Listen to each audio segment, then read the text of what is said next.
आपल्या परिसरातील विकासाचा, विचारांचा आणि राजकारणाचा वेध घेणारे आपल्या हक्काचे व्यासपीठ शिवतेज टाइम्स. नवनवीन बातम्या आणि व्हिडिओज पाहण्यासाठी आजच आमच्या शिवतेज टाइम्स या चॅनलला सबस्क्राईब करा आणि बेल आयकॉनवरती दाबा.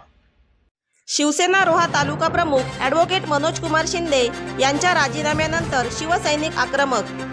रोहा तालुक्यातील प्रभावी नेतृत्व व नामवंत विधिज्ञ ॲडव्होकेट मनोज कुमार शिंदे यांनी बाळासाहेबांची शिवसेना हा पक्ष आपल्या कर्तबगारीने तळागाळापर्यंत पोहोचवला.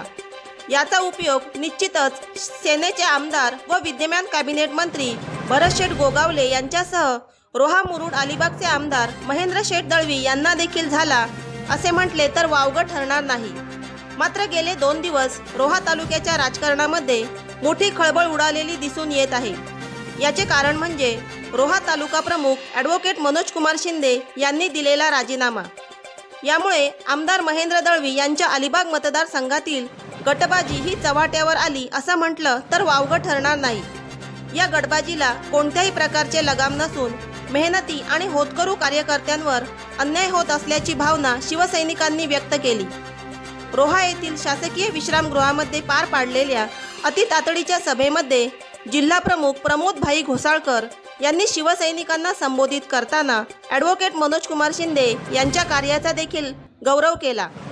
त्याचबरोबर ॲडव्होकेट मनोज कुमार शिंदे यांना स्वतः फोन करून सदर सभेच्या ठिकाणी पाचारण करण्यात आले व वरिष्ठांमार्फत मनोज कुमार शिंदे यांची नाराजी दूर करण्याची हमी दिली. यावेळी शेकडो कार्यकर्त्यांनी तालुका प्रमुखांवर झालेला अन्याय सहन करणार नसून आम्ही देखील आमच्या पदाचा सामूहिक राजीनामे देतो अशी भावना जिल्हा प्रमुखांकडे व्यक्त केली. या प्रसंगी काही शिवसैनिकांनी दिलेल्या प्रतिक्रिया. खरं तर आम्ही राष्ट्रवादी काँग्रेस पक्षामध्ये होतो. त्यातून जो प्रवेश आता हा शिंदेगडामध्ये केला तो त्यांच्या नेतृत्वाखालीच केला.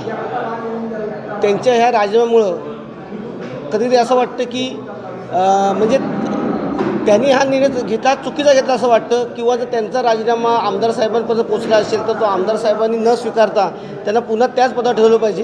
कारण त्यांनी ह्या रोहा तालुक्यामध्ये जे आता काम मी बघतो 3 वर्ष की पक्ष वाढवण्यासाठी जी घोडदौड आहे ती खूप मोठ्या प्रमाणात आहे. वेगवेगळे उपक्रम राबवणं, त्यामध्ये सांस्कृतिक असतील, सामाजिक असतील, इतर ह्या गोष्टी असतील, तर त्यांनी हा पक्ष मोठ्या प्रमाणात वाढवला आहे. आणि एवढा वाढवला असताना त्यांनी तडकाफडकी हा राजीनामा देणं माझ्यासारख्या कार्यकर्त्याला रुचलेलं नाही आहे. तेव्हा मी पक्षालाही विनंती करेन की त्यांनी राजीनामा न स्वीकारता त्यांना पुन्हा त्याच जागी कार्यरत करावे. साहेब, पहिला म्हणजे त्यांनी राजीनामा दिलेला आहे, पण त्याचा राजीनामा ते स्वीकारलाच नाही पाहिजे महेंद्र दळवी. कारण ह्या तटकऱ्यांच्या बालेकिल्ल्यात एवढा मोठा हात घालणं खाऊ नव्हता. ह्या इथल्या जवळजवळ 10 ग्रामपंचायत ह्या मनोज शिंदेंच्या नेतृत्वाखाली आलेल्या आहेत आणि आम्ही त्यांच्यावर विश्वास ठेवून सगळे प्रवेश केलेला. आज कुठला नवरात्र असू दे, गणपती असू दे, दही हंडी स्पर्धा असू दे, कबड्डी असू दे, बैलगाडी स्पर्धा असता, या प्रत्येकाला सहकार्य करायचं काम मनोज शिंदेने केलेलं आहे. स्वतःच्या स्वखर्चाने गावातले रस्ते असतील किंवा गावातल्या वाड्या असतील तिथं स्वखर्चाने हे माणसांनी कामं केलेली आहेत. त्यामुळं त्यांनी तालुकाध्यक्ष राजीनामा देण्याचा प्रश्नच नाहीत आणि आम्ही तो म्हणजे साहेबांना स्वीकारणार पण नाही. आणि ह्याच्यापुढे तर ते तालुका प्रमुख जर नसतील तर आम्ही पण काम करणार नाही. ही आमची भूमिका आहे. ही स्पष्ट भूमिका माझी तरी आहे. तो राजीनामा जर दिला असेल तर आमच्या पक्ष श्रेष्ठींकडे दिलेला आहे.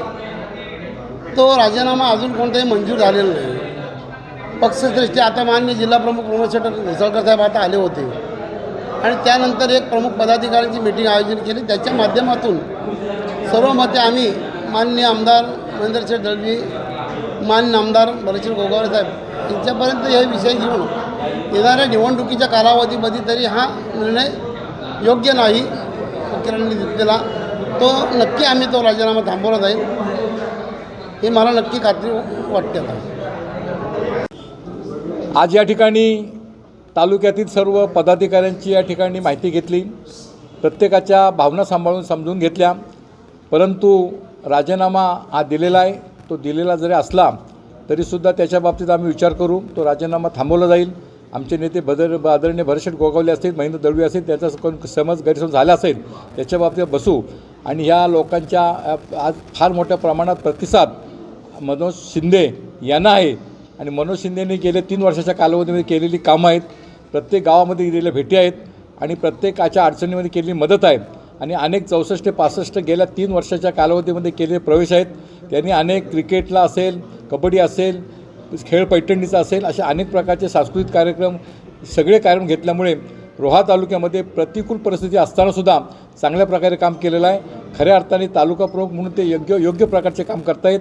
या ठिकाणी नगरपालिकेमध्ये सुद्धा कडवी झुंज देण्याचं काम केलं. अशोक धोत्रेसारखा माणूस या ठिकाणी पक्षामध्ये घेऊन त्यांनीसुद्धा आपण इथं काम केलेलं आहे, कडवी झुंज दिलेली आहे. यश अपयश येतच राहतं, परंतु या राष्ट्रवादीच्या बालेकिल्ल्यात मनोज कुमारांनी जे काम केलं ते चांगलं काम केलं आहे. त्याची आम्ही वरिष्ठांकडे आम्ही दखल घेऊ आणि योग्य तो न्याय देऊ, कुणी भानगडी करू अशी विनंती आहे. शिवसैनिक गाठीभेटी घेत आहेत, त्यांच्या गावागावामध्ये मिटिंग्स होत आहेत. तुम्ही शिवसैनिकांना काय आवाहन करू इच्छिता? शिवसैनिकांना मी सांगणार आहे, जे झालेलं आहे त्याच्या बाबतीत आपण एकत्र बसून हा विषय या पक्षातला आहे आणि पक्षातला विषय पक्षाच्या वरिष्ठांकडे बसून हा संपवला जाईल.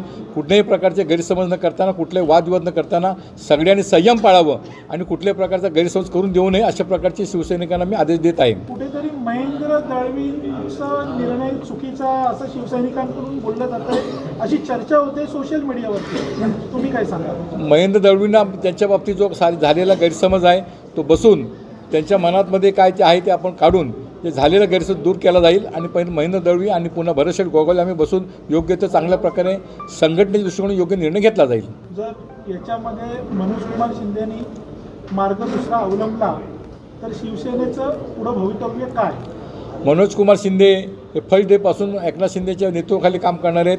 त्यांच्या रक्तामध्ये शिवसेना भिनलेली आहे आणि त्याच्यामुळे ते वरिष्ठांच्या सांगण्यानुसार आणि आम्ही बसून त्यांचा झालेला जो काय अपमान आहे किंवा त्यांचा झालेला काय तो समज गैरसमज तो काढला जाईल आणि मनोज शिंदे पुन्हा सक्रिय पक्षाचं काम करतील असा मला विश्वास आहे.